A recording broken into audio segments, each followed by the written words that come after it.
da região, parabenizar esta igreja, seu pastor Edivan, seu ministério,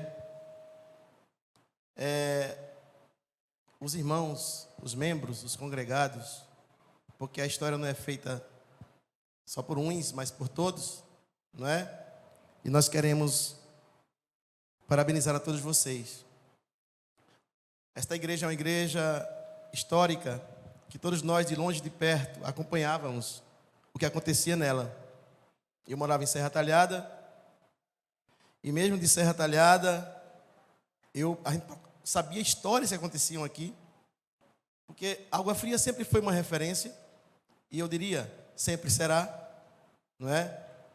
E porque referência é um ponto parado, né, irmãos? É um ponto parado. Ela vai ser sempre esta referência, vai estar sempre sendo fincada como referência no transcorrer dos tempos.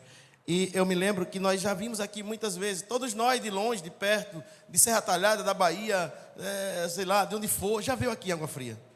Porque em algum momento nós fomos marcados aqui nesta igreja. Aqui está minha esposa, a irmã Zelma. Foi aqui que eu me apaixonei por ela. No congresso de jovens, os bancos aqui eram de frente um para o outro, irmãos. Né? E eu ficava de frente para ela. E naquela hora da rajada de glória, né? Era muita rajada de glória. E eu ficava com vergonha, porque o meu narizinho era muito pequenininho, ele diminuiu um pouco agora. E eu ficava com vergonha de usufruir de toda aquela glória, eu botava a mão aqui, ficava ali parado. E Zelma de frente para mim, mas teve uma hora que a glória de Deus foi tão maravilhosa, que eu esqueci do tamanho do meu nariz. Que Zelma estava na minha frente, mas eu acho que ela se apaixonou, foi pelo meu nariz exatamente. E nós estamos aqui até hoje, então nós somos também parte dessa história, né, Zelma? Então, estamos felizes. Queremos, assim, lembrar que muitas pessoas que passaram aqui, porque a história não é feita só porque está aqui, muitas pessoas pavimentaram essa história, e eu quero lembrar que, em vida ainda, do nosso querido Edgar Henrique, né? O diácono, né? E em nome dele eu quero saudar, eu quero agradecer a Deus pela história de todos os diáconos que trabalharam aqui como região, não é? Estou falando isso como região. E no nome do presbítero Davi Tavares, né? Nós queremos lembrar de todos os presbíteros que trabalharam aqui. E queremos nos alegrar em Deus por tudo isso, por toda essa história. Mas o importante é que a história continua, como disse o reverendo Clyde, né? Lá em São Paulo, o dia de ontem é tão velho quanto 1000 anos atrás. Então nós precisamos fazer uma história nova todos os dias, né, irmãos? Deixa eu aqui me organizar com o meu negócio, que eu peguei ele um dia desse. Estou apanhando dele que só. E abram suas Bíblias e vamos ler o texto que foi proposto para nós.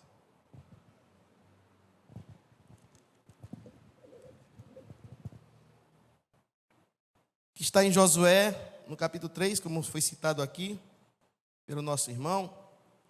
Vamos fazer essa leitura sentados como estamos.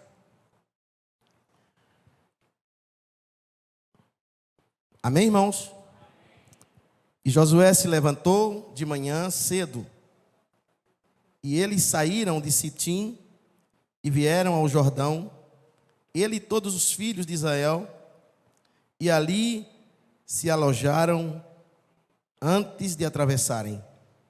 E sucedeu que depois de 3 dias, os oficiais foram pelo meio do acampamento, e eles ordenaram ao povo, dizendo: quando virdes a arca do pacto do Senhor, vosso Deus, e os sacerdotes, os levitas, carregando-a, então saireis do vosso lugar e a seguireis.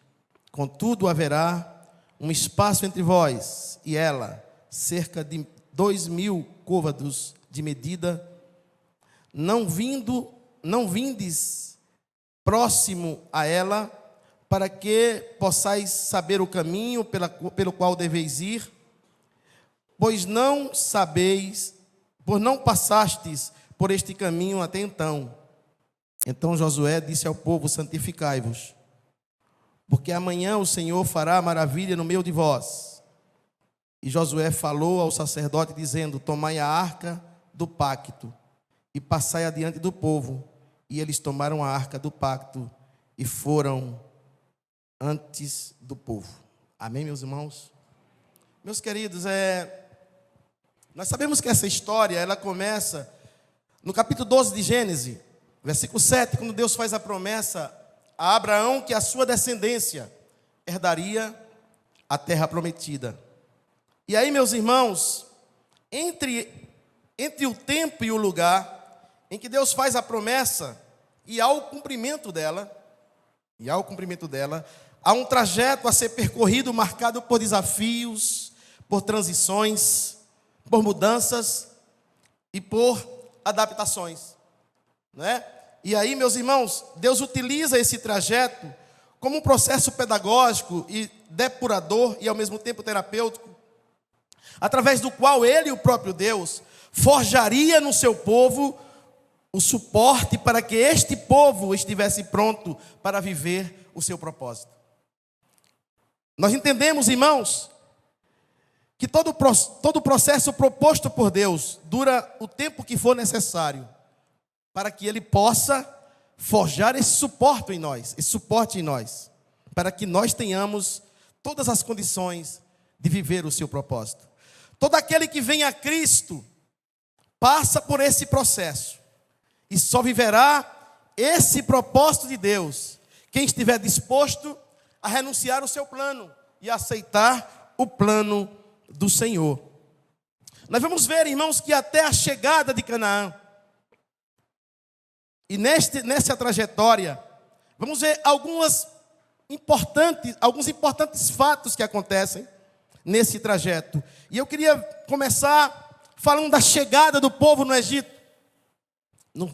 Em Gênesis 47, versículo 22. Nós vamos ver alguns fatos importantes ocorridos no Egito que produziram mudanças para o povo de Deus. E um desses fatos eu queria registrar em Gênesis 50, versículo 26, é a morte de José.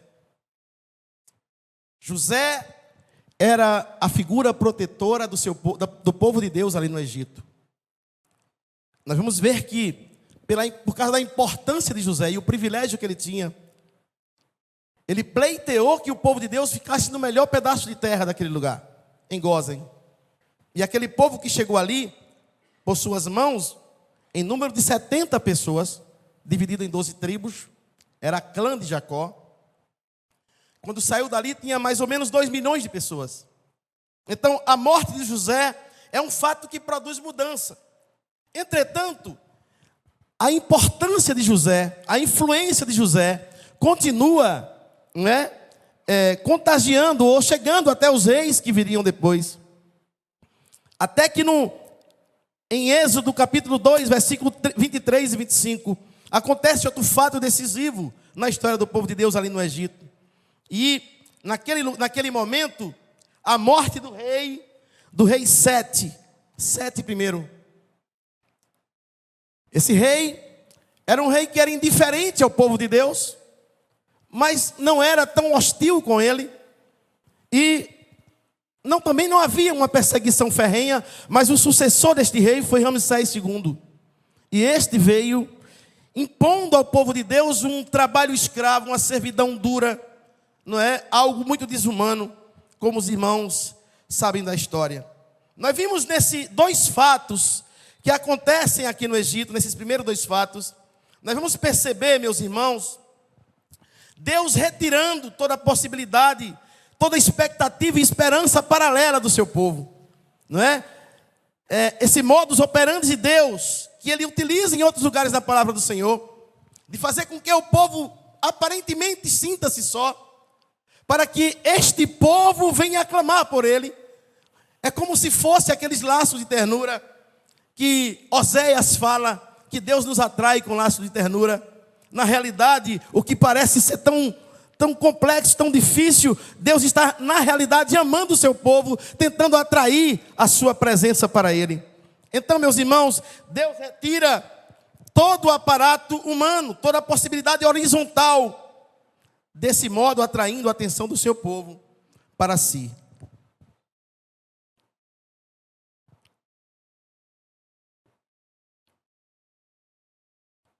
Então, em reação a esses 2 primeiros fatos, Nós vamos ver que o povo clama ao Senhor.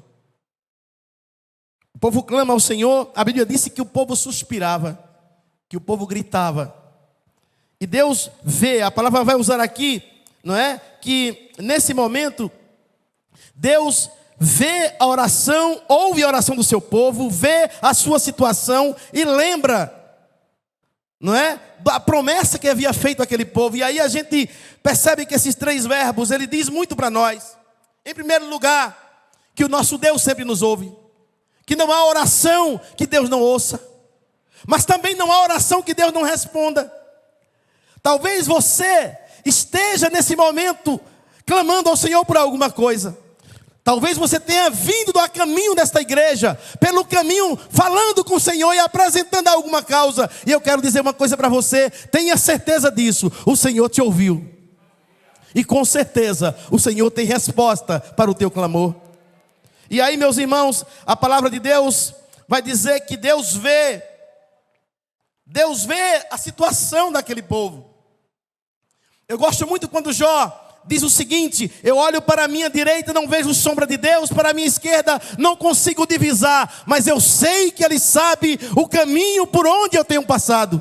Isso significa dizer, irmãos, que há momentos que o nosso sofrimento embaça os nossos olhos, e a gente não consegue enxergar, nem divisar a presença de Deus. A gente se ajoelha para orar, e nada sente, nada percebe. E eu quero dizer uma coisa a você: o que importa não é se você está vendo Deus. O que importa é que Deus está vendo você. E tem situações, e tem respostas que o Senhor dá, não baseado no clamor do povo. Tem resposta que Deus nos dá, baseando no que Ele vê na gente. Tem pessoas que ainda nem clamaram, e Deus já está vendo. Eu costumo dizer às pessoas quando me pedem oração: pastor, ore por mim. Eu digo assim: Deus já está agindo. E eu quero dizer a você aqui neste lugar: Deus já está agindo. Você crê nisso? Aleluia. Não importa o que você está enxergando, o caos que está diante de você, a impossibilidade que os seus olhos veem, eu quero te falar uma coisa: Deus está agindo. Glória a Deus. Deus tem o seu ritmo, Deus tem o seu tempo. Ele não age no seu ritmo, Ele não age no seu tempo. Mas enquanto Ele não faz, Ele controla. Nada sai do seu controle, pode ficar tranquilo. Você não está vendo nada resolvido, não pare de orar. Porque quando a gente não para de orar, quando as coisas pioram, é porque a gente de fato tem fé na palavra, a gente confia na palavra do Senhor. Então, meus amados, Deus se lembra, como diz aqui o texto.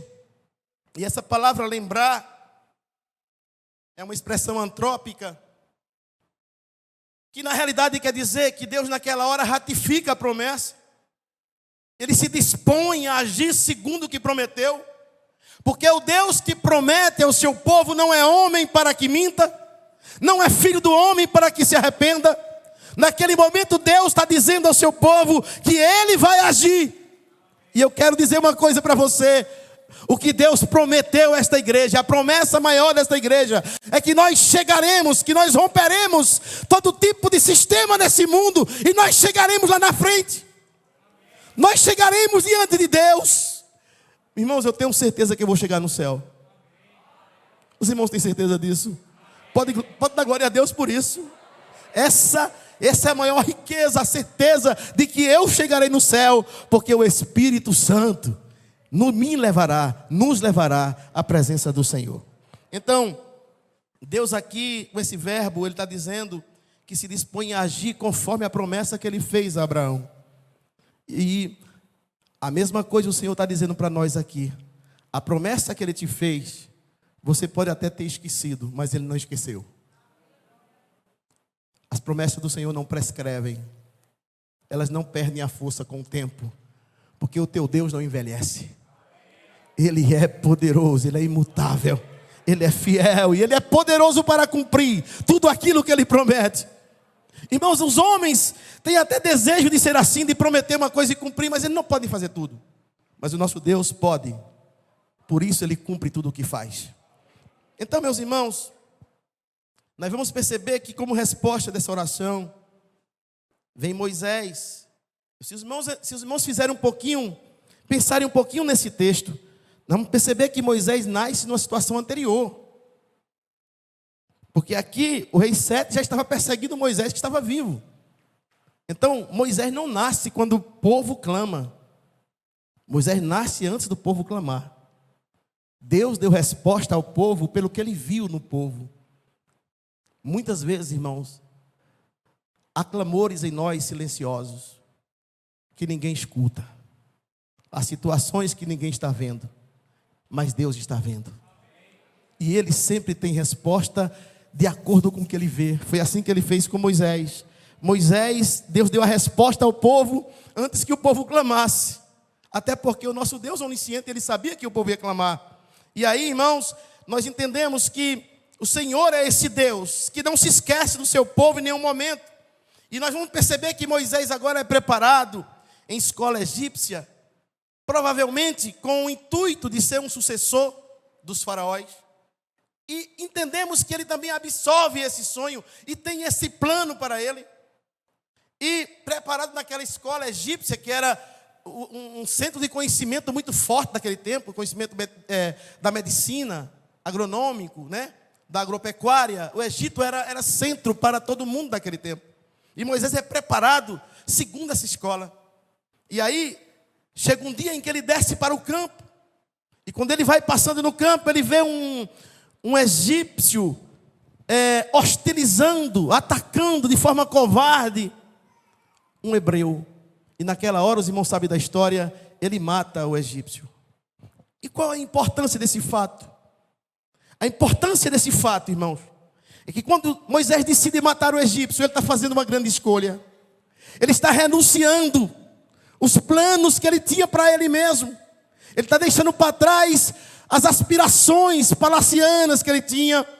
Ele está deixando para trás todo o projeto que tinham para ele. E ele agora está abraçando o plano que Deus tinha para ele mesmo.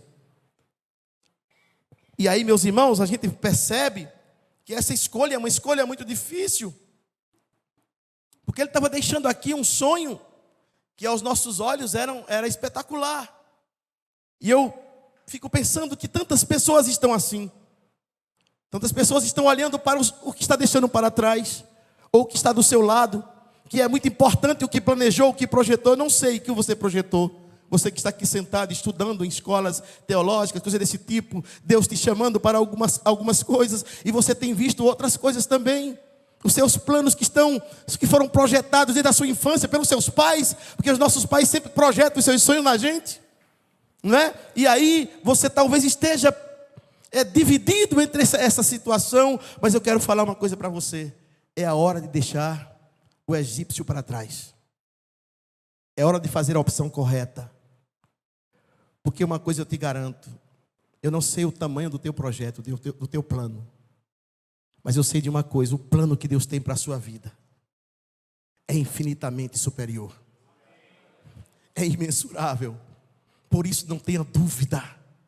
Deixe o egípcio para trás, deixe os projetos para trás e entregue a sua vida e os seus sonhos nas mãos de Deus, que Ele sabe para onde te conduzir, porque o teu coração é enganoso, mas o Senhor é onisciente. Então, meus amados, Moisés agora leva o povo para o deserto, e lá no Egito, o povo, quando clama a Deus, clama a um Deus que ele não conhecia de fato. O conhecimento que chegou naquele povo era o conhecimento da tradição oral.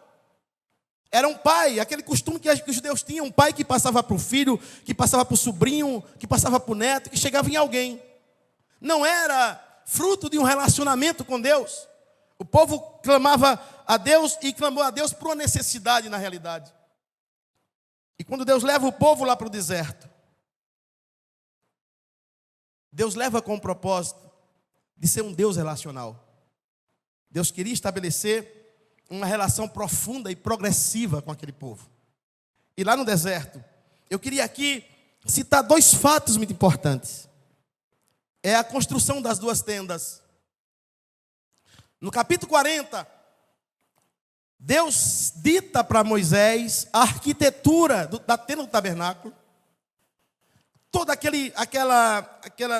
muito método, Deus faz aquela explicação para Moisés. Deveria ter uma porta, depois da porta o altar do holocausto, e tudo isso, irmãos, é uma tipologia, os irmãos sabem disso. Apontava para alguma coisa, porque o altar do holocausto apontava para a cruz. E aí, a pia, depois a porta do tabernáculo, Deus dá toda a arquitetura para Moisés. E esta tenda do tabernáculo deveria ficar no centro do arraial, porque o arraial ficava como se fosse em círculo, e no centro desse círculo ficava a tenda do tabernáculo. As portas das tendas familiares deveriam apontar para a porta da tenda do arraial, ou da tenda da congregação. Veja só, irmãos, as portas das tendas das famílias, os irmãos estão entendendo? Elas deviam ficar apontando para as portas da tenda do tabernáculo. Isso tem aqui tem uma tipificação, não é, de que Jesus é o centro da história da redenção. O tabernáculo ali representa Jesus, e as tendas todas olhando para Cristo, não é? Todos olhando apontando para aquele tabernáculo. Então, naquele tabernáculo, os irmãos sabem que a glória de Deus descia. E ela descia, não é, sobre todas as pessoas ali. E todo mundo contemplava a mesma glória, usufruía da mesma situação, não é? Mas aí a gente vai perceber, meus amados irmãos, que um momento antes, no momento de conflito, que Deus não queria seguir com o povo, que Deus disse que se fosse no meio do povo, fulminaria este povo. Moisés resolve pegar uma lona, sair do arraial para uma distância um pouco grande, e lá ele estende aquela lona, ele faz uma tenda do encontro. E ali naquela tenda, a palavra de Deus vai mostrar que todas as tardes Moisés saía, e as pessoas vinham para as portas de suas tendas e acompanhavam com os olhos Moisés indo para aquele lugar. E quando Moisés chegava na tenda, a glória de Deus enchia aquele lugar. E Moisés entrava naquela glória, e a gente percebe que Josué sempre pegava uma caroninha naquilo, ficava bisbilhotando aquela história, não é? E Moisés desfrutava de uma glória diferente. E a gente percebe primeiro aqui nessa situação, irmãos, Deus propondo uma glória diferente, uma glória mais profunda e mais intensa. Eu não sei, irmão, que tipo de comunhão você tem com Deus, mas eu quero te falar que Deus propõe a essa igreja uma comunhão intensa, profunda e progressiva. Moisés via a glória de Deus que todos viam, mas ele ia para a tenda do encontro com Deus, e ele via uma glória que só ele via. Era a tenda do encontro pessoal, era a experiência dele e Deus. E devemos perceber, irmãos, que Moisés, depois de ver essa glória nessa tenda particular, que as pessoas também poderiam ir se quisessem, não é? Moisés vai para Deus e ele não está satisfeito. Ele fala: Senhor, se tu tem achado graça em meus olhos, olha, Senhor, deixa eu te ver. Ou seja, Moisés tinha contemplado o que todos contemplavam na tenda do tabernáculo. Os irmãos estão entendendo, irmãos? E depois ele vai para a tenda do encontro pessoal, onde eu diria, é como se ele construísse um lugar secreto para ele. E ele vai para aquele lugar, e ele tem um encontro agora, uma experiência dele com Deus, que era muito mais profunda e mais pessoal. E agora ele diz assim: Senhor, agora eu quero te ver. Ou seja, a glória de Deus é progressiva. Deus quer manifestar a sua glória para esta igreja. Vocês têm vivido tempos aqui maravilhosos, mas eu quero falar uma coisa: é só gota do que Deus tem. Aleluia, não pare aí. Prossiga buscando, querendo mais de Deus, porque esse Deus tem muito mais para te mostrar. A Bíblia vai dizer que Moisés vê a glória do Senhor, e eu diria, irmãos, apenas uma nuance da glória. É como se fosse um diamante. Deus mostrasse apenas uma face, e apenas uma face fez Moisés cair de joelhos, e Deus colocando a mão nos seus rostos, como se quisesse protegê-lo daquela glória que era tão refulgente. E Moisés vai dizer assim: agora eu sei. Ou seja, ele não sabia como Deus era grande. Meus irmãos, então no deserto, Deus propõe uma revelação progressiva de sua glória. E eu perguntaria: até que medida Deus quer que nós busquemos, nos aprofundemos? Até que medida? Aí eu diria: até que nada mais importe, até que o mundo não importe mais, até que os meus sonhos não me importem mais, até que eu seja afogado nesta glória, até que eu seja submergido nessa glória. O Senhor quer nos mostrar, irmãos, uma glória profundíssima, e que você pode entrar nela, até ser absorvido por ela, até você não querer mais estar satisfeito, e não está mais satisfeito em lugar algum, ou fazendo qualquer outra coisa, senão na presença dEle, servindo, andando na glória dEle. Eu queria que os irmãos profetizassem comigo, para o seu irmão do lado. Diga para ele assim: Deus tem uma glória muito mais intensa, muito mais profunda para te revelar. Glória a Deus.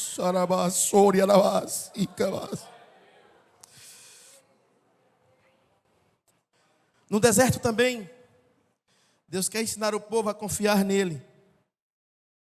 E para isto Ele revela-se como um pai cuidadoso que cuida dos seus filhos. Deus quer mostrar ao seu povo que Ele é suficiente. Deus quer dizer para nós, irmãos, que não importa quantas mudanças aconteçam, quantas transições venham, Ele é o Deus que agiu no deserto rústico, mas é o Deus do tempo sofisticado. Ele não muda, mas Ele age como Ele quer, porque Ele é poderoso para isso. Não importa o jeito do desafio, como é que eles vêm agora, se são diferentes daqueles, porque no deserto Deus faz isso abrindo o mar vermelho. Eu estava pensando, eu procurei me colocar naquele momento, naquele beco sem saída, não é? Aquilo era um beco sem saída. Mas como é que eu reagiria quando aquele vento veio, soprou no meio daquele mar, e aquele mar foi se abrindo com o vento, não é? Foi se abrindo e formando um grande caminho, porque não era apenas um caminhozinho, era uma estrada. E ao mesmo tempo que esse vento abre estrada, ele petrifica as paredes, e o povo passa por meio dele, irmãos. Que coisa maravilhosa. A gente conta essa história e parece que ela virou uma história, não apenas uma história. Ela virou uma história que a gente conta como se fosse alguma coisa. Mas como foi, irmãos, aquilo para aquelas pessoas? E eu fico pensando também, como quando Deus parece que está brincando com o faraó. Ele podia muito bem quebrar os carros de faraó tudinho, mas ele quebra as rodas dos carros.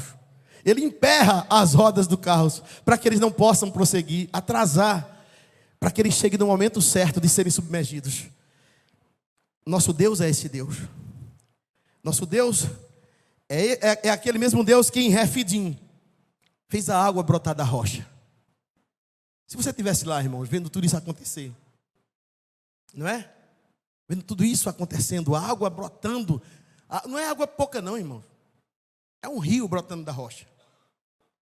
Como seria a nossa reação? Deus, no deserto de Sim, fazendo chover carne dos céus, e Asaf vai dizer que era aves como grãos de areia.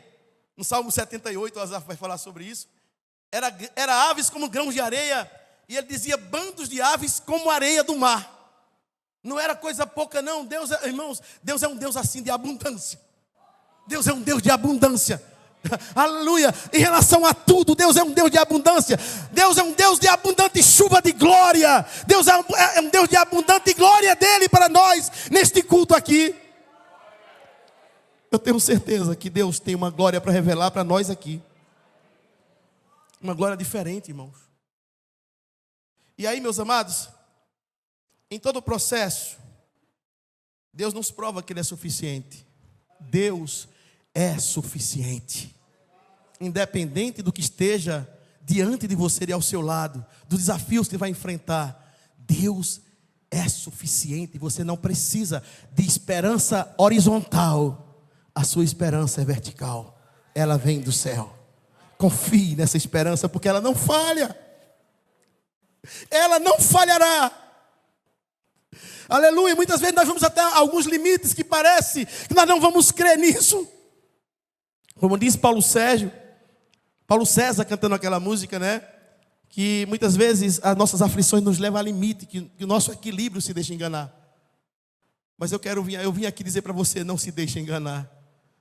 A esperança, a tua esperança e a minha esperança, ela não vai falhar. Então, meus amados, devemos perceber que Moisés lá em Moabe, depois de percorrer o deserto, de ver todas essas coisas que Deus fizera, o povo ali chega. E Deus orienta Moisés a mandar espias para olhar a terra. Aqueles homens ficaram 40 dias espiando aquela terra. Eram 12 homens. Eles viram as mesmas coisas. Eles enxergaram a mesma coisa. Fizeram um relatório diferente, tendo visto a mesma coisa. Eles vieram, irmãos, trouxeram provas de que a terra era boa. Não é porque 2 pessoas traziam um cacho de uva. Já pensou o tamanho dessas uvas, irmãos? Eu acho que era uma uva que dava para a gente jantar. Não é? Então, assim, eu queria que lá em casa tivesse um pé de uva desse assim. Não precisa, não. Eu costumo dizer o seguinte, assim, quando eu for para o céu, não precisa ter maçã, nem uva. Bota só lá, eu dizia um pé de manga, mas agora eu digo, bota lá um pé de goiaba. Que seja uma goiaba assim. Então esse povo veio e trouxeram a prova de que a terra era boa, era fértil, de que o negócio ali era bom. Mas eles trouxeram um relatório diferente, porque os 10 chegaram ali e tiveram uma expectativa errada a respeito deles mesmos, mas também uma expectativa errada a respeito de Deus, porque eles chegaram ali e disseram que eles eram gafanhotos, que eles se achavam pequeno como um gafanhoto, e que eles sabiam que as pessoas também, que aqueles gigantes, os filhos de Anak, achavam também que eles eram daquele tamanho. Eles esqueceram que não era sobre eles. A vitória daquele povo não era sobre o povo. A vitória daquele povo era sobre o Deus daquele povo, que era maior do que os gigantes. Mas aqueles homens esqueceram disso.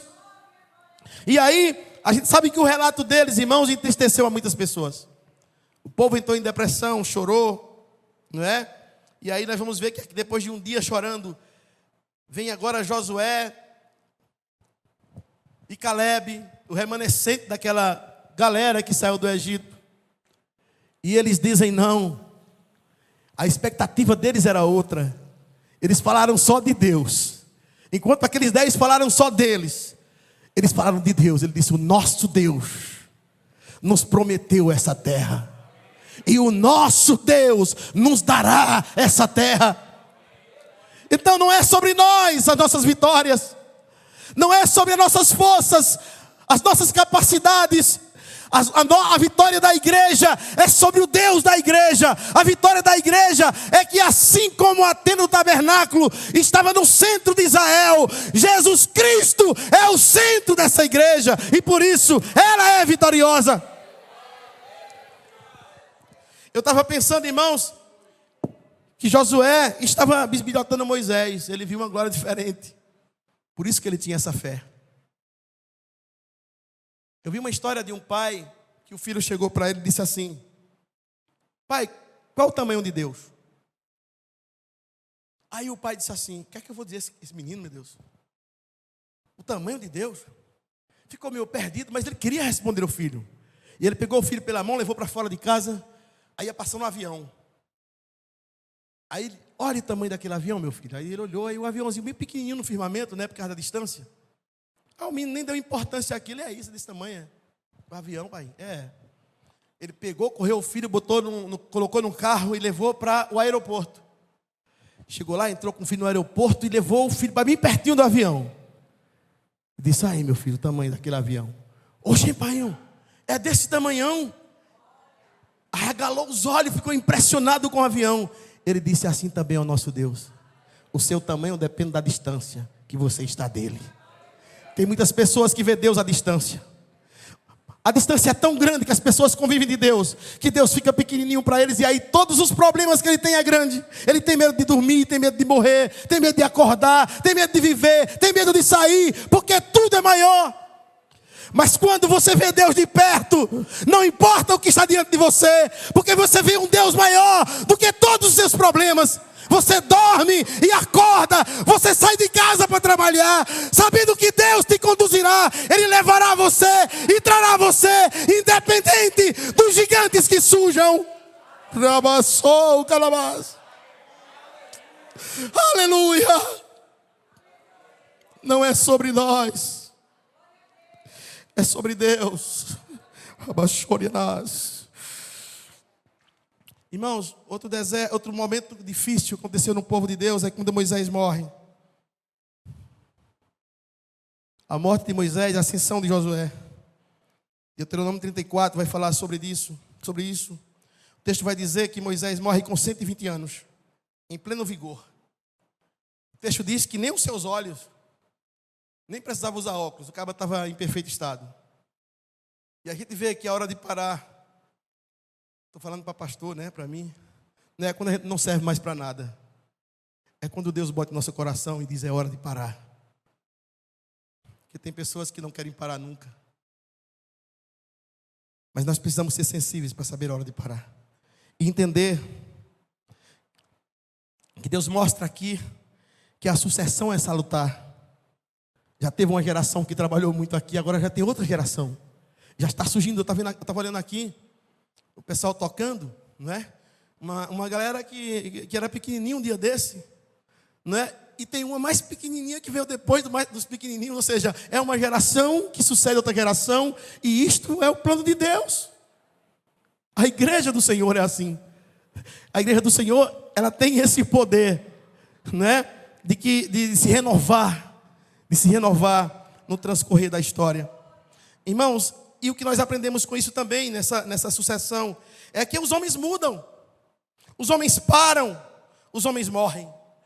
Mas o nosso Deus não muda, nem para e nem morre. Por isso a sua igreja avança, independentemente de quem sucede e de quem é sucedido. Ah, o pastor Edivan é maravilhoso. Sim, eu também acho. Ele ensina para nós lá no elo da região. Maravilhoso. Mas vai ser sucedido. Eu vou ser sucedido daqui a pouco, né? Estou mais perto. E vai vir outras pessoas. E independente de quem venha, quem é que vem? Não se preocupe.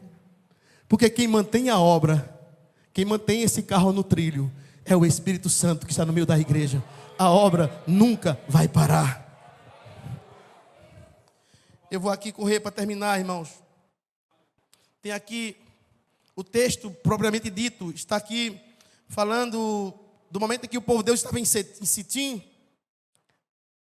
O povo de Deus agora está acampado nessas terras de Moabe, ao leste do Rio Jordão. À sua frente tinha dois obstáculos, o Jordão e Jericó. A geração que chegou ali era outra geração. Já estava em sucessão essa geração. E o líder também era outro. Mas o Deus daquele povo era o mesmo. Ele é o Deus de todos os tempos, atemporal. O povo de Deus chega ali, irmãos, sem saber o que era perder. Pois em todas as suas guerras, Josué foi vitorioso. Mas ali em Sitim, Israel perde para a sua guerra mais importante. Porque ele perdeu para ele mesmo. Porque naquele lugar, o povo de Deus absorveu a cultura daquele povo.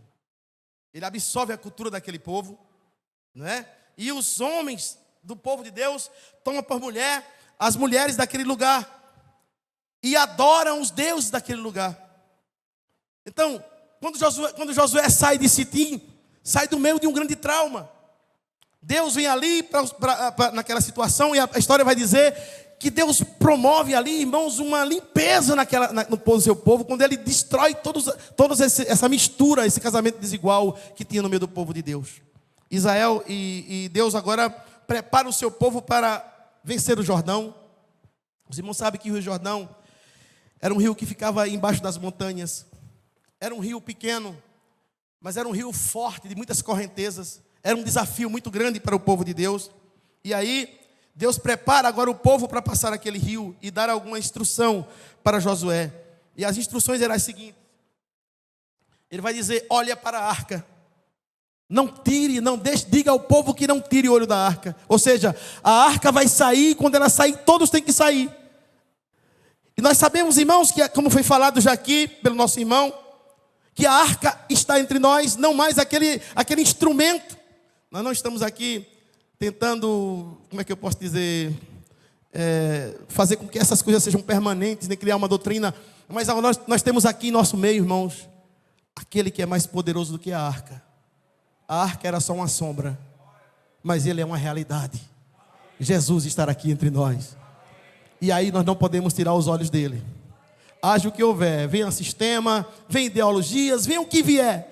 A igreja do Senhor só precisa de uma coisa: olhar para Jesus. Não tire os olhos de Jesus e nós chegaremos em Canaã. Eu quero aqui saltar um bocado de algumas coisas aqui para aplicação, não é? Para dizer o seguinte: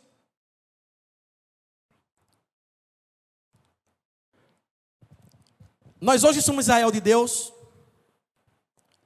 A tenda evoluiu.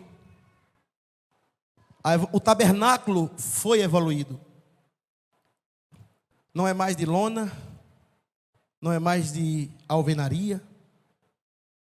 O tabernáculo evoluiu. E agora nós somos o tabernáculo de Deus.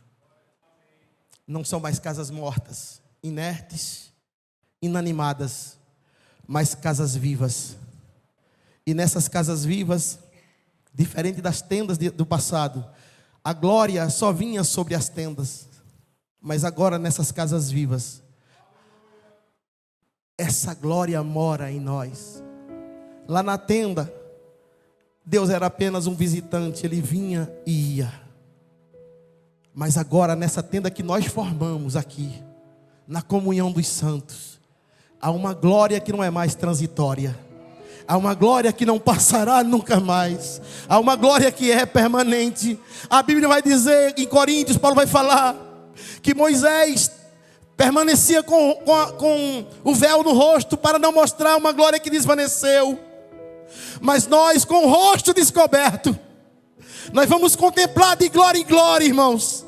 Dia após dia, Deus nos propõe uma revelação de uma glória progressiva. Porque a glória agora não está mais fora de você. A glória agora está no meio de nós, está dentro de nós. E uma notícia maravilhosa: ela não vai embora mais. Se a glória está em mim, como a glória está em nós, eu tenho possibilidade de manter uma comunhão com Deus muito mais profunda. Eu vou ter certeza de que os desafios que nós temos para enfrentar daqui para frente não irão nos parar. Porque Deus não vem mais sobre a igreja. Deus não vem mais sobre o seu povo. O Senhor está no meio do seu povo. Eu diria, o Senhor está entre nós, mas o Senhor também está dentro de nós. E como disse Jesus falando, ele diz o seguinte, que isso seria não mais um estado, mas seria uma ação perpétua. Até que tudo acabe, nós teremos em nosso meio Jesus Cristo. Não é mais a arca, não é mais o tabernáculo, mas Jesus nos levará ao propósito de Deus, que é estar diante dele. Que Deus possa nos abençoar. E assim como os olhos do povo não saíram da arca, não deixe que nada distraia você. Porque nos últimos dias, Satanás tem investido em distrações. Ele não tem se preocupado em matar, em tirar você da igreja. Ele quer distrair você dentro da igreja. É mais fácil você ficar perdido dentro da igreja. É mais fácil ele te fazer ficar perdido aqui dentro. E eu fico pensando por quê. Eu descobri por quê. Porque quando o diabo consegue tirar você da presença de Deus, ele promove no seu coração a maior das dores. A maior dor que o homem pode sentir é a ausência de Deus. Quem já esteve presente, agora viver ausente. Que você possa, irmãos, como diz lá em Hebreus olhando para Jesus, o autor e consumador da nossa fé, o qual, pelo gozo que lhe estava proposto, suportou a cruz, desprezando a afronta, e assentou-se à destra do trono de Deus, e lá intercede por nós. Que Deus possa nos abençoar e leve no seu coração: Deus propõe para todos nós uma comunhão muito mais profunda e progressiva. Até quando? Até que ponto? Até que nada mais importe, até que o mundo não mais importe, até que nós sejamos afogados e submergidos pela sua glória. Que Deus abençoe. Parabéns a essa igreja, parabéns ao pastor Edivan pelo trabalho que tem feito. Que os irmãos continuem sendo assim, ajudando o pastor, porque esse trabalho não é feito por um, mas por todos. Orem por nós, olhem pela região. Que Deus possa nos abençoar em Cristo Jesus. Amém.